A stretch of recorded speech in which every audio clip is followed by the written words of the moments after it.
Assalomu alaykum aziz va qadrli do'stlar. Sizlar bilan Osiyo arxitekturasi kanali bo'lmoqda. Studiya mikrofonlari qarshisida arxitektor Mansur. Do'stlar, bugun sizlar bilan birgalikda 2 qavatli uyimizning to'liq loyihasini ko'rib chiqamiz. Agar kanalimizda yangi bo'lsangiz, videoni tagidagi podpisatsiya tugmasini bosib, kanalimizga obuna bo'lib qo'ying do'stlar. Agar bu loyihamiz sizga yoqsa, videomizga bitta like bosib qo'yishingizni iltimos qilardim. Demak, bu loyihamiz ham buyurtma asosida tayyorlangan. Ekranda ko'rib turganimiz bu uyimizni oldi qismi, fasad qismi hisoblanadi.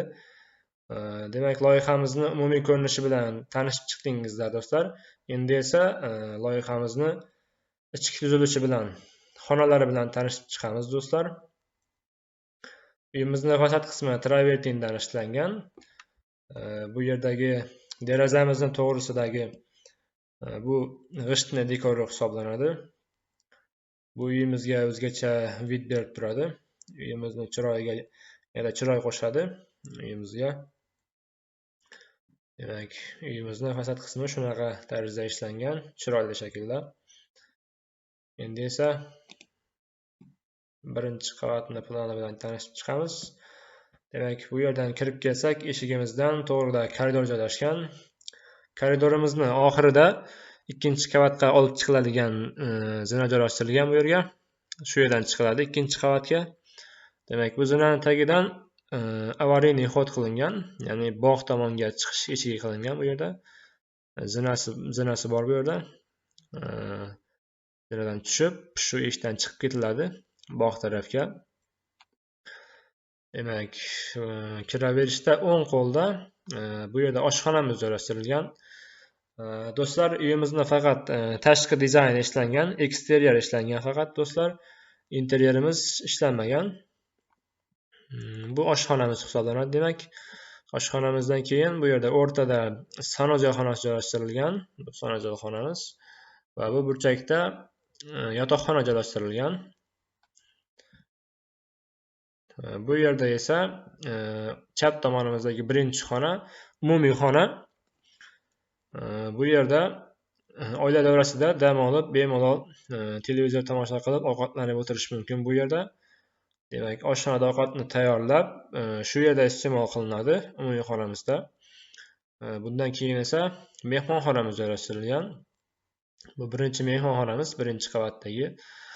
Demak, birinchi qavatimizda o'rtada koridor, bitta oshxona, bu yerda esa sanuzel, bu yerda bitta yotoqxonamiz, umumiy xona va mehmonxona joylashdi do'stlar. Bu birinchi qavatimizning plani, xonalarini tuzilishi bu do'stlar. Demak, endi esa ikkinchi qavatimizga o'tamiz. Ikkinchi qavatimizdan tanishib chiqamiz. Demak, bu yerdan zinadan ko'tarilib kelsak, bu koridorimiz. Koridorimizdan bu yerga chiqsak, to'g'rida bu yerdagi eshikdan balkon joylashtirilgan. Bu balkonimiz. Demak, zinamizdan chiqqanimizdan keyin bu yerdagi xonamiz yotoqxonamiz hisoblanadi. Chap qo'lda yotoqxonamiz joylashgan. Bu yerdagi xonamiz esa bu ham yotoqxona. Ikkita xonamiz yotoqxona. Bu tomonda esa o'ng qo'ldagi birinchi xona, bu ikkinchi mehmonxonamiz. Akamizni talabiga binoan ikkita mehmonxona qilingan, birinchi qavatga va ikkinchi qavatga. Birinchi qavatni tepasida xuddi shunaqa mehmonxonamiz joylashgan. Bu yerda esa yotoqxona joylashtirilgan.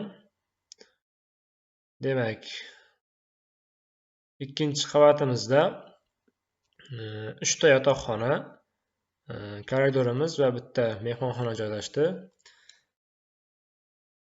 Bu xonamizni bolalar xonasi qilsangiz ham bo'ladi. Bu yerdagi yotoqxonani xohlasangiz bu yerdagi xonani bolalar yotoqxonasi qilishingiz mumkin. O'zingizning sharoitingizdan kelib chiqib foydalanasiz. Do'stlar,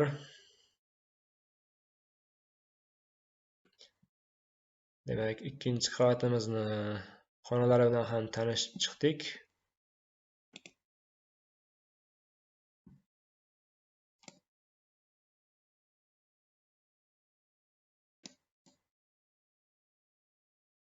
uyimizni aylana ko'rinishini ko'rsatib o'taman do'stlar. Bu yon tomoni, orqa tomoni uyimizni. Do'stlar, bu yerda avariyni kod qilingan. Bu yerdan zinadan tushib kelinadi.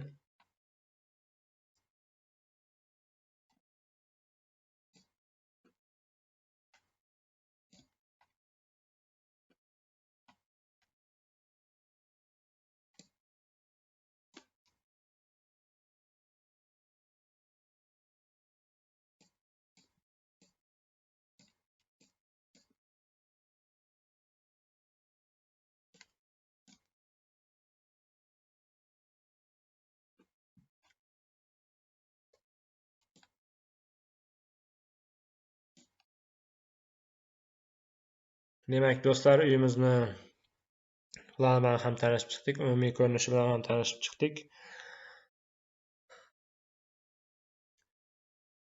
Do'stlar, agar sizlarga bu loyihamiz yoqqan bo'lsa, bu loyihamizga like bosib qo'ying do'stlar. Keyingi loyihalarimizda ko'rishguncha xayr, sog' va salomat bo'linglar do'stlar.